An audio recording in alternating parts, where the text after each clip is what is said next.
Ah oui, oui, c'est une rencontre qui a été mémorable. Et je me souviens, j'étais revenu, moi, de Genève, de Suisse, où j'avais fait toutes mes études, plus 7 ans de vie professionnelle. Et j'ai réintégré donc l'entreprise Moulin TP au 1er janvier 1993. Et c'était, je crois, fin de l'année ou début 94, quelque chose comme ça, où j'ai été contacté par André.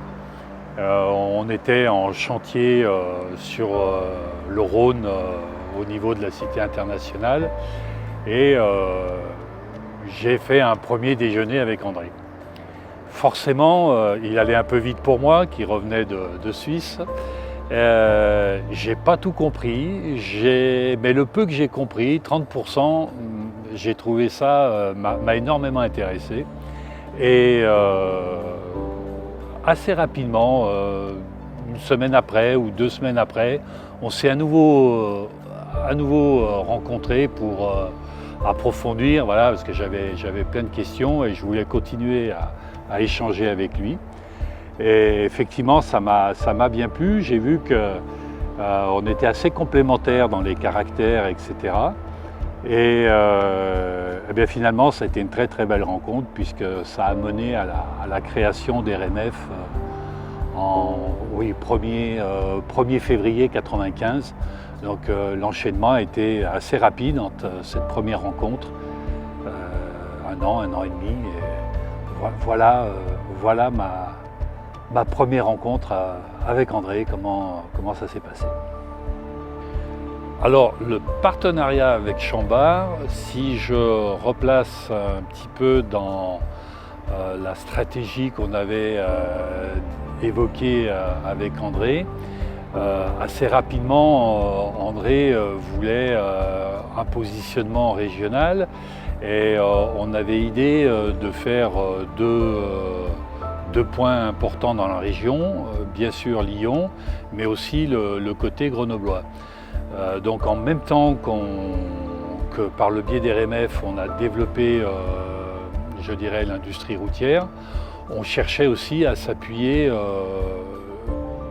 sur un local, on va dire, grenoblois. Et de façon assez naturelle, on a rencontré Chambard, je crois que c'était Pierre, l'un des deux frères. Et très vite, les discussions ont abouti et on l'a intégré à cet ensemble d'entreprises qu'on avait développé, RMF, RMF pour tout ce qui était VRD et enrobé sur Lyon, Moulin qui était le terrassier de la bande, et puis Chambard à Grenoble, qui était le routier et un petit peu aussi VRD. Et ça faisait déjà 3 bons points d'appui sur la région. Alors en 2000, André, à l'occasion du Téléthon, prévoit de créer une route pour désenclaver RMF. L'administration traînait les pieds, il n'y a rien qui bougeait. Donc pendant 2 jours, 2 nuits, du matériel commun aux 2 entités, RMF et Moulin, sont venus pour créer cette nouvelle voie. C'était vraiment beau à voir, une belle opération qui s'est fait sur cette période-là. Et le slogan d'André, c'était un moulin, ça mouline, 4 moulins, ça turbine. Et c'est vrai que c'était formidable avec le repas de servi. C'est né à ce moment-là, oui. Ouais, c'était vraiment beau à voir et c'est des opérations, c'est une opération qui est restée gravée dans ma mémoire du moins. Je ne sais pas si les autres personnes qui étaient là, ça fait le même effet, mais je pense que oui. Parce que c'était vraiment, avec les phares installés et tout, c'était vraiment beau de voir ça sans discontinuer. C'est la création de cette voie qui était importante, qui s'est faite en un temps record. Et qui a fonctionné, bien sûr, quelque temps, en attendant que l'administration ait un projet plus large qui qui couvre tout ça. Pour faire ça Oh, on avait dû mettre un jour, une nuit. Ah oui, oui. Un jour, une nuit, oui. Un week-end, Un week-end, on avait mis un week-end, oui, D'accord. quand même, il y avait du cube à brasser, du gravier à amener. C'était pas tout à fait fini, mais bon, le plus gros était fait. Tu te souviens de ça? Oui, c'est sûr. Oui, on avait tous participé parce que, bon, on avait tous mis la main à la pâte dans cette opération, supervisée par André, bien sûr. Voilà, c'était... Des débuts de RMF. Oui, bien sûr. Début d'RMF. Alors ça s'est fait en récupérant 3 bungalows qui provenaient d'un chantier, je crois de Chalaiseau peut-être. Oui. Chalaiseau. Et puis on avait, nous, les frères Moulin, amené en apport un peu du matériel, pelle sur pneu, un camion, voilà, il y avait deux, trois Quelques antiquités, oui.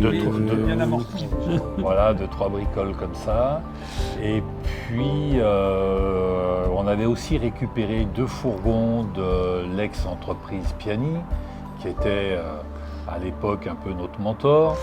Et puis, je me souviens,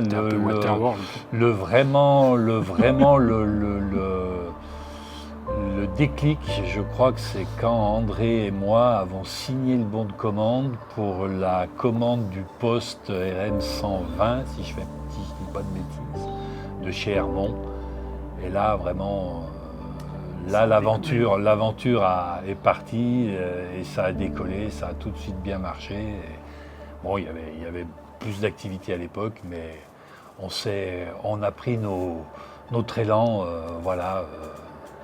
avec ce départ. Sur l'enrobé, c'était...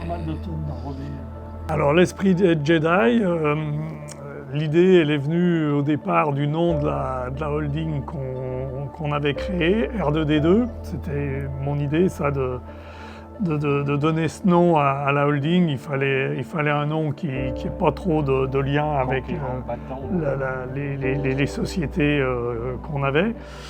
Et l'esprit Jedi, oui, parce qu'en plus on était dans la force de l'âge à l'époque, donc on était motivé à 200% pour tout ce qu'il y avait à entreprendre, et on y allait à fond, quoi. On y allait à fond dedans, des fois même sans trop réfléchir à ce qu'on faisait, mais bon, voilà quoi, on a quand même réalisé des beaux projets.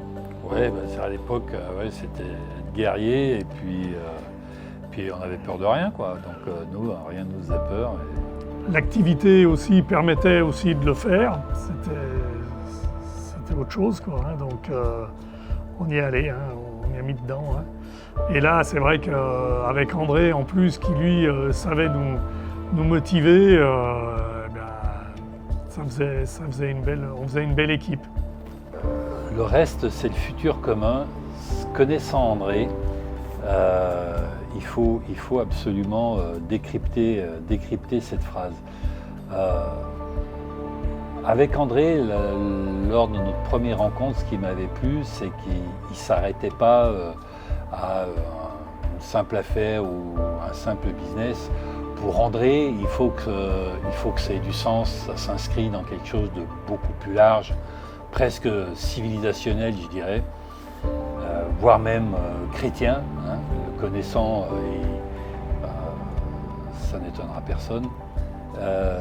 Donc cette idée, c'est que lorsque vous développez une entreprise, eh bien, il faut qu'elle puisse rendre des services à d'autres gens, à des communautés, à d'autres entreprises, etc. Voilà, c'est le bien commun pour André, c'est ça, c'est ce partage et c'est ce sens finalement, c'est le bon sens, c'est le sens paysan, c'est le sens historique. Et d'ailleurs, c'est pour ça qu'André est des fois un petit peu difficile à suivre parce qu'il va avoir des références qui vont loin dans le passé, qui après va sauter au futur, tout en vous parlant au présent sur l'affaire dont on est en train de discuter. Donc il y a quand même une certaine gymnastique intellectuelle à développer avec André pour pouvoir le suivre.